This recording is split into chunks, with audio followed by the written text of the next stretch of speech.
Okay, I'm frequently asked, what is that one favorite stock you have which should do well in time? And my answer to that is actually I genuinely my favorite stock, and you may or may not agree with this, and that's a decision which you will take yourself. But what I would recommend the most is a SIP on the Nifty ETF. So essentially we are talking about a Nifty ETF SIP. Now the reasons are quite simple. One is, why Nifty? So we're not talking futures here, and I'll just explain that to you.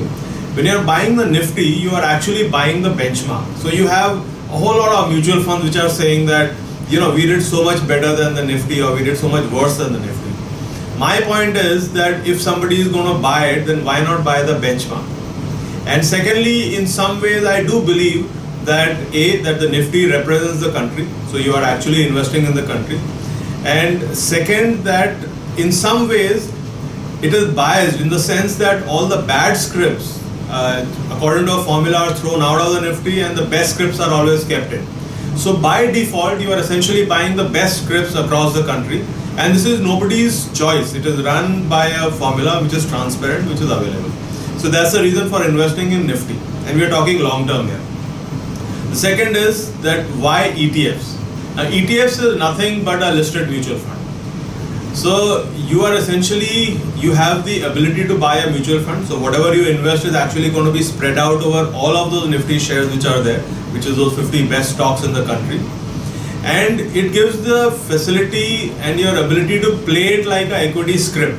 So it's not a mutual fund really, it's like an equity script because it is listed, and you don't need to do a new KYC. You just call up your broker today and you tell him, I want to buy Nifty ETF, and he will tell you Nifty Bs, or there are a few other ETFs on Nifty which are listed, and you simply go ahead and buy them. And last but not the least is the SIP part. So we did Nifty ETF SIP. So SIP is of course rupee cost averaging. It is the single most powerful investment instrument which I see which people should be doing for the long term, and especially for kids.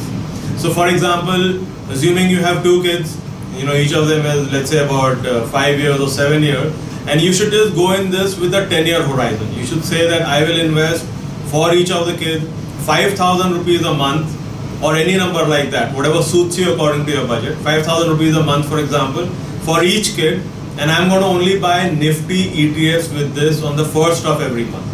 So you're not trying to time the market. What you're actually saying is that for my kids, I am betting on the country. I'm going to buy them the 50 best stocks in the country at any point. And those best stocks will always keep changing because companies go in and out of the Nifty also, although not too frequently.